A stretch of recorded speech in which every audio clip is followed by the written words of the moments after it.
Oh no, it takes a while.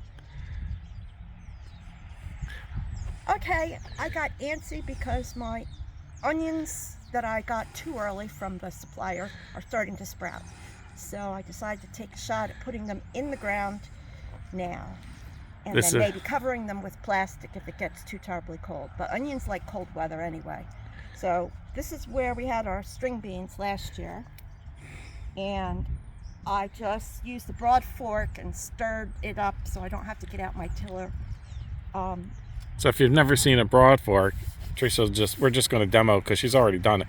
You just push it in and then turn it up. And we started this bed last year, and oh my gosh, what a difference! Like, we got worms. We had no worms last year. We had nothing here. This was all clay, and look at the already with all the compost and the string beans and marigolds and everything that we put in there. You know, that soil looks fantastic now.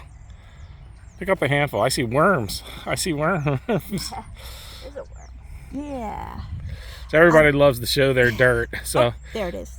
oh, there's a worm. She's got worms. Okay, oh my so gosh. my pH tester keeps testing this lovely soil at 7.5. Onions don't like a neutral soil. They like it slightly acidic. So I just now mixed in like a half a bale of peat moss. I'm using the cultivating fork to mix it in. Yeah, you can see some of the peat moss. She hasn't mixed it all. So she just put it in a bucket and then just broadcast it on the top. And then she just turns it in there. And this dirt is so loose, she don't need me anymore for anything. She could I don't need the tiller either. She doesn't need the tiller. Look how loose that soil. And this is January 5th. It's like 60 degrees out here. We had 9 degrees last week, and it's 60 something today. Oh my gosh. But our dirt didn't freeze because we cover it. And you see how she's just mixing it in with the broad. Now she's going a little deep for me, but that's okay. She wants to go the full length of the fork and turn it. I don't think that's necessary. I think with being January 5th, we got to be really careful these don't freeze. So we're taking a chance here. So I'm kind of asking her to plant them and then use some of our straw to cover it up. And I don't know what we're going to do if we put plastic or whatever we're going to have to. But if it goes to 9, you know, we might lose them again. But we got to put them in because, you know, the way they came in the package, they got to get in the ground. So over here, even though at the 9 we still have what do we got? Spinach and lettuce. Spinach and lettuce, yeah. Lettuces. So we're, you know, it's kind of the end of the year for it, but it's hanging in there. We're still eating it, and we just checked because now it got so warm. This is where the asparagus bed is, and this is asparagus. So we just were peeking in there to see if we had any green just coming up because it got so warm, but we don't, and that's a good thing. This will be our new asparagus bed because one asparagus bed, I love asparagus, and we make homemade asparagus soup. So that will be more asparagus. And she's got her carrot beds going here. The carrots aren't that big, but oh my gosh, they're so sweet and delicious. And I mean, I'm not a big carrot eater, but I ate 2 yesterday, and that's a lot for me. But they are sweet, no bitterness to them, and they're juicy. So I hope we keep getting carrots for a while. So the ground cover is coming here, ground cover here, ground cover here. So it'll be like cauliflower, well, that'll be asparagus, cauliflower, tomato bed, broccoli, string beans. And so these are all the beds we made in our first year here. I got here after moving all the furniture and everything. I mean, realistically, I was living in the house in August of last year. So to put in these 4 beds in 1 year, and honestly, the compost was the most important thing because of the clay soil. Had to start with that. So this was all done in the first year, and that's why we created this YouTube channel, just to document, you know, what we're doing. And then the orchard is over there coming along really well. Our trees are ordered down this side. That's 70 feet. going to be strawberries, watermelons, cantaloupes, and we got beds down that. And you see the tubs way down there? That's where the blueberry bushes are going to go. And the orange flags are where, let me zoom in a little more, maybe you can see more of that. The orange flags are where the fruit trees are going to go. And that's where the blueberries are going to go. So we got the deer fence 4 or 5 feet up. We got to go another layer on the top. We got to get some deer netting or something up there. So anyhow, it's just beautiful out here today. January 5th, can't believe it. We're outside. We don't even need sweatshirts on, honestly. But I just wanted to show you where Teresa's getting ready to plant. Where are your onions? Are they here, hon? I'm going to wait until the next pH test.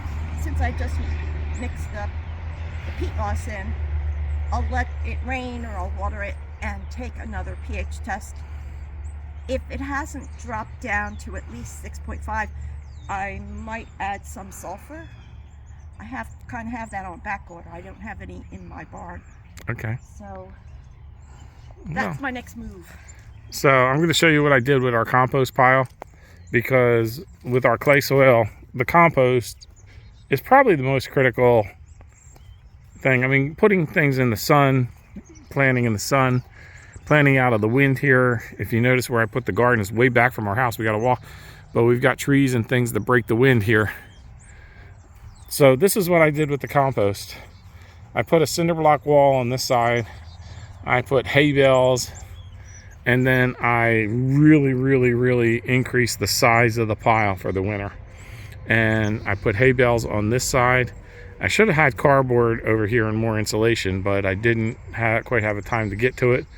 And it went down to 9 last week, and we are still cooking. We were 120, 130, 140, and right now we're down to a little above 80. So this has been cooking for a couple of weeks, and the pile is probably a good 10 feet across and 5 feet. So, and it was up to here and it sunk that far. So it's probably time to turn this pile just to get it cooking again, because we're going to need every last bit of that. So Teresa's got me a little supply of leaves. That's all we have in leaves. So I don't have enough brown, so we'll be shredding cardboard again. And it was so nice, look, she went and got me a trash can full of green grass. So when you look out on our property, we're letting that grass grow, and then she goes through and just gets it wherever it's the tallest. She has a mower with a little bagger on the back, and she gets me all the grass. The potato patch is not looking real good. The ground cover is not growing. Should be much higher than that, so I'm kind of concerned the soil doesn't have enough nutrients in the ground, because that ground cover should have been going like crazy here. The deer did come in and eat it when it was sprouting. So this will be sweet potatoes, and we're going to go across over in here and broad fork more of this and get white potatoes, red potatoes, all that. And this will be, we broad forked this, but we're not tilling it, and we killed the grass with just cardboard and vinegar on the top.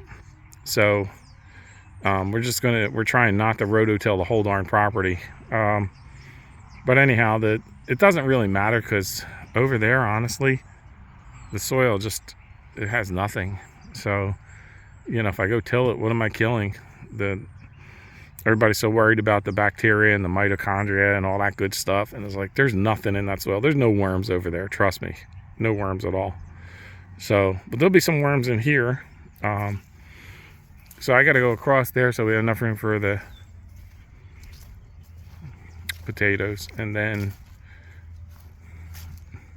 the strawberries over here on this side, we're kind of in the ground already we put dirt and compost in here. So that's doing good. And we're going to put the trees here. We're going to move these around just a little bit to space them out just a little bit more. It's 10 feet between them now, and they're dwarf and semi-dwarf trees, but that's not enough. So we're going to just stagger them a little bit. And then we'll show you when we go to plant them, because that's going to be interesting. But here you can see I've put down tons and tons and tons of these wood chips, and there's cardboard under it. So right now, no weeds coming up, which is fantastic. Some weeds, you know, like here you can see some of the onion grass or whatever it is coming up, but nothing really invasive coming up, so that's really good. So the trees we're going to have peaches, cherry, and apple, pretty much. So this is the end of where we composted it. So this is, you can see it when I put dirt in. And this is it before the dirt goes in, the cardboard goes down to kill the grass. So you kind of see it in reverse. So you do the cardboard first, then the dirt, then the compost. All right, so on the 2x6s along, they're screwed in at each post. But here in the middle, we're going to screw that fence to the 2x6s to make it harder for the critters to dig under that fence. Okay, and then the blueberries we're going to do in raised containers. This is you can see the water sitting here. This is the wet end. It's a little bit lower, so we're going to go up. Okay, and then along the fence here, we'll put in 4x4s like this and secure the fence, either 4x4s, 2x6, whatever I can scrounge. And, you know, we'll make it harder for the critters to get in. And the fence right now only is right here. This is the top, and then we'll have deer netting going up here. Okay, so that's what we're working on. Got plenty to do. It's only 2 people. It's Teresa and Charlie. Our channel's called Garden for Two. If you like us, you can go back to the beginning and see when we started this.